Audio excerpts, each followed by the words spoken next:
നമസ്കാരം. അടുത്തിടെ ഒരു മധ്യവയസ്കയായ ഒരു സ്ത്രീ ഒരു സൈക്കോളജിസ്റ്റിനോട് പറയുകയുണ്ടായി. അവർക്ക് കുഞ്ഞുനാളിൽ ലഭിച്ച അനുഭവങ്ങൾ, ദാരിദ്ര്യം, കഷ്ടപ്പാട്, അവരുടെ അച്ഛൻ മാനസിക രോഗി, തുടർന്ന് അവർക്ക് കിട്ടിയിട്ടുള്ള ശിക്ഷണങ്ങൾ അതീവ ദുഃഖകരവും അപമാനകരവും വേദനാജനകവും ആയിരുന്നു എന്നാണ്. അപ്പോൾ തുടർന്ന് അവർ പിന്നീട് വിവാഹിതയായപ്പോൾ അവരത്രയും കഷ്ടതയും മറ്റുമൊക്കെ അനുഭവിച്ച് വളർന്ന അവസ്ഥയിൽ അവർക്ക് പിൽക്കാലത്ത് 2 പെൺമക്കളുണ്ടായപ്പോൾ അവരോടും ഇവർ വളരെ കഠിനമായിട്ടുള്ള വാക്കുകളും പെരുമാറ്റങ്ങളും ആയിരുന്നു.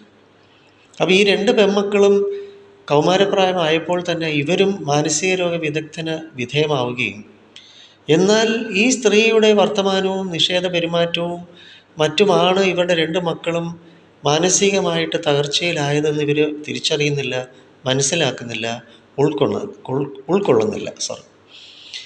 അപ്പോൾ ഏതായാലും നമ്മൾ മനസ്സിലാക്കുക, ഒരു കഷ്ണം സ്പോഞ്ച് നമ്മൾ വെള്ളത്തിൽ മുക്കുകയാണെങ്കിൽ, അല്ലെങ്കിൽ അത് എണ്ണയിൽ മുക്കിയെടുക്കുകയാണെങ്കിൽ, അല്ലെങ്കിൽ ചെളിയിലാണ് ഈ സ്പോഞ്ച് എങ്കിൽ അതിൻ്റെ ആ സ്വഭാവം അത് കാണിക്കും എന്നതുപോലെ, അല്ലെങ്കിൽ ഈ സ്പോഞ്ച് അഗ്നിക്കിരയാക്കിയാൽ അത് ചാമ്പലായിപ്പോകും എന്നതുപോലെ നമ്മൾ ഓരോരുത്തരും നമ്മുടെ കുഞ്ഞുനാളിൽ നമുക്ക് ലഭിക്കുന്ന അനുഭവങ്ങൾ നമ്മുടെ വ്യക്തിത്വം, നമ്മുടെ മാനസിക ആരോഗ്യം അല്ലെങ്കിൽ അനാരോഗ്യ അവസ്ഥകൾക്കൊക്കെ കാരണമാണ്.